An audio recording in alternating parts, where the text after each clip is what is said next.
The Cyberpunk 2077 universe is home to some of the most terrifying fates in fiction, a natural consequence of a dystopian future centered around soulless corporations, AI rampancy, and technological dissociation. 2077 and Phantom Liberty alone give us a broad perspective on the painful and torturous circumstances people can find themselves in within the net and real world. But many don't realize that this world goes back decades to a canon tabletop RPG released in the 1980s by Mike Pondsmith, Cyberpunk 2013. Since then, there have been 3 canon core editions and supplements upon supplements to expand the lore. So today, we will be diving deep into the lore of some of the most cruel fates the Cyberpunk universe has to offer, from experiencing your own death on repeat, being trapped in your own body, and even being downloaded to a cat. So if you enjoy disturbing lore and dystopian horror, consider subscribing and checking out the rest of my channel. Without any further delay, let's begin.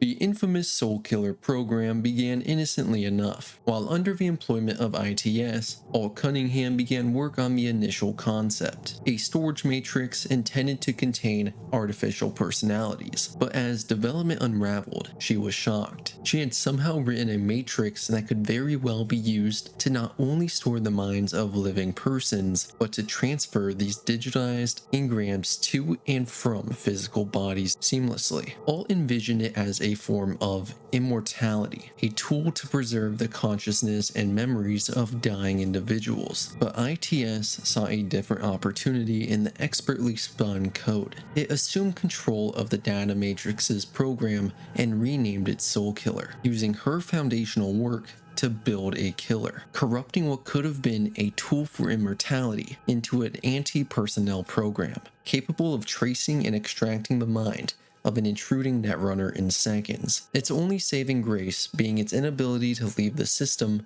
it was installed to. But netrunners and non-netrunners alike agreed on one thing. It was the closest thing to hell on Earth. And it wasn't long until Arasaka caught on, abducting Alt and forcing her to write an improved version of the program from scratch, one capable of freely traversing the net. While this program didn't necessarily need to kill in order to capture and store an engram, it typically was deployed for assassination purposes, which leads to a common and interesting moral quandary. While the original person may be killed in the process, a perfect clone of them would be extracted, a clone that had no human rights or capability to escape whatever Arasaka decided to do with them. Anything that could already be done in the net could be repeatedly done with this clone for eternity. Realistic simulations of torture, death, or terrifying brain dances on repeat. There was no escape until Arasaka decided there was no further use for you and deleted your code. Later in the 2040s, Hanako Arasaka would be the catalyst for the Secure Your Soul program, beginning work on a version of Soulkiller focused on Alt's original vision. But both of these versions present equally terrifying outcomes. Immortal CEOs, celebrity engrams enslaved for entertainment, and engrams like Silverhands being interrogated. And if you're really unlucky, the remnants of your personality could be downloaded from the net into some asshole's cat. Such was the case with Rache Bartmoss and his cat Death Wish. But really, this isn't the only case of his blatant disregard for human life. It can quite easily be buried by some of the other inhumane programs this lunatic and genius has designed. One such horrible anti-personnel program is the Zombie, wiping out the victim's forebrain, making them into a drooling vegetable. This is a more powerful version of Brainwipe, which tracks the victim down, fries his forebrain with a jolt of current, and leaves the screaming netrunner to feel his mind melt away until his intelligence is reduced to 0 and he dies. But Bartmoss, being Bartmoss, further manipulated this program into something worse. You see, he lived in an apartment complex that doubled as a secret project of his. Within, he had arranged for everybody in the building to be a corporate worker, almost all of them programmers, and every single one of them has a neural processor. This was performed in various ways, such as pushing people without processors to move out and manipulating those who were deemed fit to move in. It would then slap every single one of these residents with a customized anti-personnel program of his own design. While it didn't erase or replace their entire personality, it overlaid a part of their subconscious with his own directives, turning them into human drones under his command. People unknowingly rewritten and trapped in their own bodies as someone else controls them. This is extremely similar to a Nightcorp project titled Carpe Noctem we can uncover within 2077, a data shard that can be decrypted by V during the full disclosure side job. It reads, "For Nightcorp internal use only. The tests have come back successful. The artificial intelligence CN07 has proven itself capable of bypassing commercial, device-specific, and macro security systems accessible to Nightcorp employees of the lowest ranks. None of the test subjects were aware that this experiment was being conducted on them. In compliance with the orders it was given, CN07 focused mostly on subject HK13, which at the time of the experiment's commencement was classified as calm and empathetic. After a period of subliminal conditioning, as we predicted, HK13 began to display acute psychopathic behavior. The highlight was a dispute over coffee, during which HK13 strangled one of their colleagues, then jumped out the 16th floor window of the research facility. We will soon commence the next phase of the procedure and install CN07 on the devices of our actual target." It would appear between proxies like Mr. Blue Eyes and human drones, it's not so uncommon to be brainwashed or become a husk of your former self in Night City. The net of the early 2000s wasn't safe by any means, but to compare it to what it transformed into, now known as the old net, would be laughable. Rache Bartmoss changed the status quo when he initiated the data crash, releasing his Rabbids virus out on the original net upon his death. The purpose?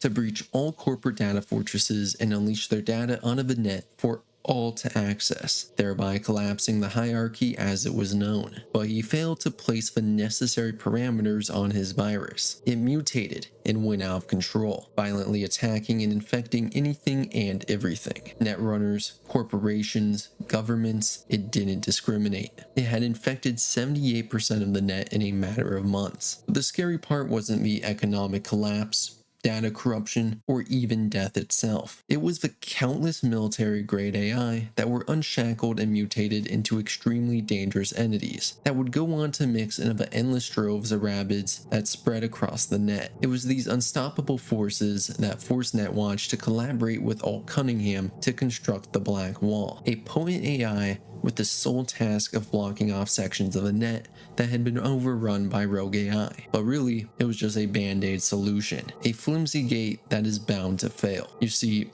locking these AI away, allowing them to evolve and become tomorrow's problem, might have been one of the worst possible methods of damage control. The AIs beyond the Black Wall are no longer being bound by programming or logic. They've become alien in thought, reshaping themselves to exist in ways that defy the human mind's understanding. Much like eldritch beings from a Lovecraftian horror, these entities represent something unnatural and incomprehensible. They're neither good nor evil, they simply are. But Death by Rogue AI would make you believe otherwise. Documents from the Cyberware project, backed by the No Coincidences novel, recount a painful, lonely, and terrifying death. Without neural network stabilizers, a netrunner's brain isn't capable of withstanding an encounter with a rogue AI. The sudden volume of data required to be processed, in the form of an attack from the AI, literally fries the human synapses that are already preoccupied with the mere fact of being in cyberspace, resulting in the netrunner foaming at the mouth and bleeding from their eyes. No Coincidences takes this further, detailing that the ravenous rogue AI will devour every bit of you, tearing limb by limb indiscriminately.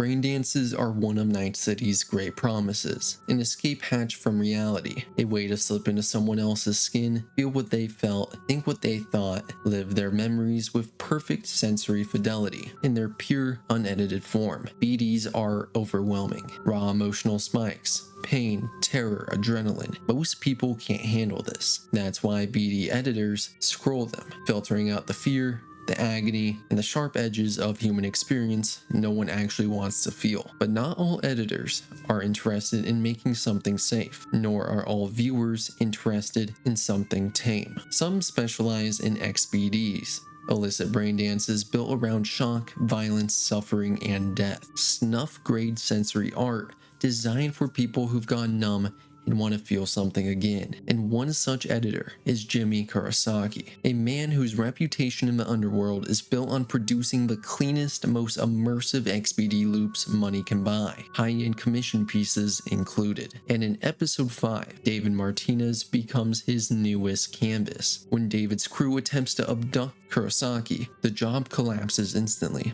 Kurosaki hits them with shock nets and countermeasures designed to neutralize entire squads. David wakes up strapped into his equipment, not in a warehouse, but in a studio, surrounded by the tools of a man who treats human misery like art. Then the BD begins. David isn't just forced to watch extreme violence, he's forced to feel it, over and over. Kurosaki submerges him in a looping sequence of cyberpsycho incidents, each one more disorienting and grotesque than the last. Curated sensory recordings from real killings stitched together by a man who knows exactly how to break a mind. Every murder feels like David's own hands are committing it. Every scream vibrates in his throat. Every bullet impact registers in his flesh. He lives the fear, the confusion, the guilt, and then dies, just to wake up and do it again and again and again. Kurosaki uses this as a demonstration. He tells David that he's walking the same path as the cyberpsychos and the BDs, that his over-reliance on his Sandivistan is pushing him towards psychological collapse. And for David, this is the moment the slope begins to tilt. This BD loop is the first time we see him genuinely fracture under sensory overload. A young, traumatized kid already walking the edge is forced to drown in the emotional aftermath of dozens of murders that aren't his but feel like they are. Kurosaki forces David to experience cyberpsychosis before he ever even reaches it. Ironically enough, this is also how cyberpsychosis can be treated. A cyberpsycho who goes over the edge is often killed outright. They usually have enough implanted hardware to cause significant damage, and are a threat to anyone they come across. Most police departments will not go out of their way to bring cyberpsychos in alive, as attempting to capture them is much more dangerous and puts bystanders' lives at risk. But if the cyberpsycho can be subdued, they will be strapped down and all of their cybernetics deactivated. They are forcibly jacked into a custom brain dance where a cyberpsychologist, sometimes called a psychoshrink, attempts to piece their personality back together. Over weeks or months, the cyberpsycho gradually regains their humanity. They may even eventually become human enough to install cybernetics again, assuming they're not in prison for crimes committed on their rampage. But they're never really the same again. Mental damages from cyberpsychosis will change aspects of their personality and follow them their entire lives.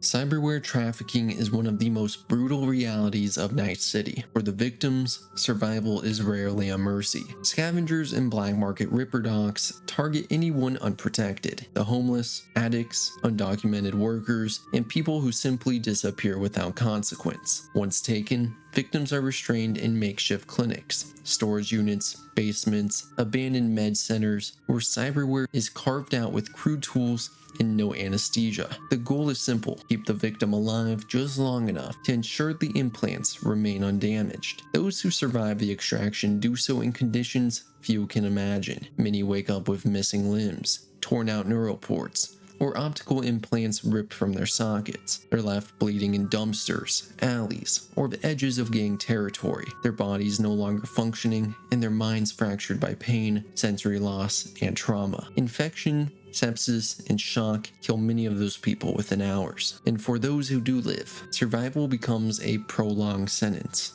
They can suffer neuropathic pain, where cyberware once interfaced with flesh, phantom feedback, or ghost signals from missing limbs or severed neural links, cognitive damage from torn out neural and even identity loss, as implants tied to memory or personality regulation are violently removed. Some, like Leon Rinder, are even forced into this fate, who sold chunks of his body to rid himself of the guilt in the aftermath of cyberpsychotic rampages. I was there. Savage what you did. Makes you the savage. Fuck you want me to say? That I admit to all the sins I committed? Remembered, forgotten, and all in between? Fine. I regret it, okay? I regret all the years with Hansen. Joined up when I was just a kid. Kept my head down, followed orders. Whatever I did, I'm sorry. As if you know shit about Dogtown anyhow. Look at me! What else have I got to lose, huh? They fucked me over, all of them! Used to be a soldier. Look at me now! Now, I have gone on record stating Biotechnica is one of the best, most helpful corporations in 2077, but that is a pretty low bar. Yes, they do a lot of good, much more than others, but they're equally guilty of some of the most abusive corporate practices and inhumane experiments. The most notable of these being in relation to the Red Ochre Nomad clan. Biotechnica's regional director for tech and development, Dr. Joanne Koch, aided by colleagues Alex and Diana, was responsible for the unscrupulous capture of nomads of the Red Ochre clan, using them as test subjects for a project called Nightingale, resulting in the death of 70 clan members. To prevent a leak of the affair, Dr. Joanne also ordered Biotechnica security to have her colleague Amelia Morton killed. Media Manuel Mendoza, who started investigating Project Nightingale, befell a similar fate. Evidence of further experiments can be found in an extremely disturbing shard on Clement Street leading to Pacifica in the Biotechnica Flats. It's located on a dead body next to a tanker, and details an archived conversation between a Charlie's Fury and Dakota Smith. Charlie's is running with a crew that has just escaped a heist on Biotechnica in order to save several women who were artificially fertilized. Their vehicle has given out, and Fury is told that if worst comes to worst, ditch everyone and save at least one of the mothers. In the Nomad camp, we can even access a laptop that has the Biotechnica site pulled up. The news reads, "Scientists in Rome have successfully spliced human brain cells with wolf embryos. Ever since the majority of governments outlawed the destruction of hybrid embryos, there has been more and more efforts to create," end quote.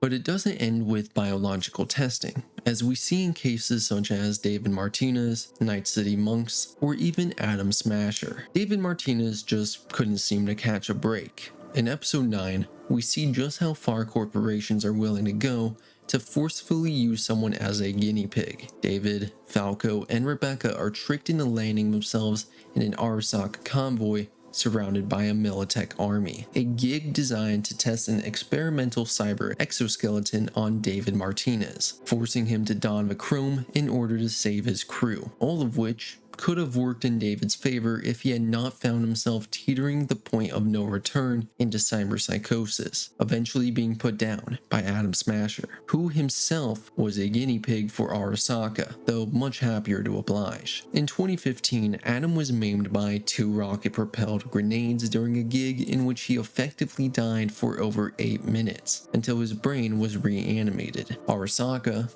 preemptively knowing what Adam's fate would be otherwise, had already prepared a deal for him, a full body conversion in return for a 15-year employment contract. A deal, while happy to accept, couldn't really be refused. One such quest that utilizes this concept of forced cyberware installation is one disguised in the busy, north side marketplace of Cargo Bay. Sacrum Profanum is an impactful side job in an unassuming location, all beginning when you come across a chromed out monk in genuine distress, discovering that he isn't just a part of some subsect of monks with different beliefs. Rather, him and his brother were taken captive by Maelstrom and forced to have cyberware installed. Fine, I'll help. But just so you know, things might get ugly. Maelstrom doesn't mess around. There must be some other way. Help us, please. But without any bloodshed, I beg you. I'll see what I can do. Either way, your brother's getting out. I do not know how to thank you. They're keeping him in a shop just north of here. You shall find it next to the road along the docks. Directly behind the monk, you'll find a shard that offers an interesting perspective on Buddhism and cyberware, that followers are not necessarily against implants, but rather abstain in order to achieve enlightenment. That drawing the line between self and worldly possession is important and not always so easy to differentiate. The worst part of this gig being the contrast against the previous cases, that this act was done simply out of cruelty. All of this only works to shine a light on the sick behavior of Maelstrom. Calm down. It's over now. I'm not with them. So, what are you doing here? What happened? Was walking by, caught some lame jokes about metal monks. Thing about Maelstrom, they're never just joking. Nah, the truth, your brother sent me. He didn't want the same thing to happen to you. From the bottom of my soul, thank you. I'm especially grateful nobody was killed. May you continue on the path of peace. What compels these monsters is of no consequence. It's not up to us to judge what they deserve. Yeah, sure. Your brother's waiting for you. Not far from here. First, I must catch my breath, and then I shall go. It is him who shall need saving now.